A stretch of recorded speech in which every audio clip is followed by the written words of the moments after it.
చెప్పాలా ఇప్పుడు? హ్మ్.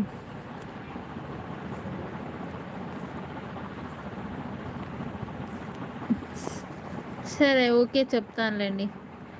ఒక కేజీ చికెన్‌కి హాఫ్ కేజీ బాస్మతి రైస్ తీసుకోండి.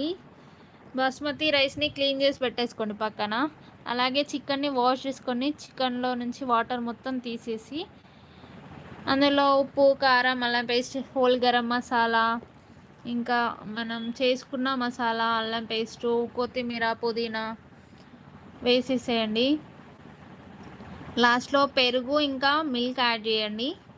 ఇంకా అది పక్కన పెట్టేసేయండి. అన్నీ చెప్పినా కరెక్ట్‌గా?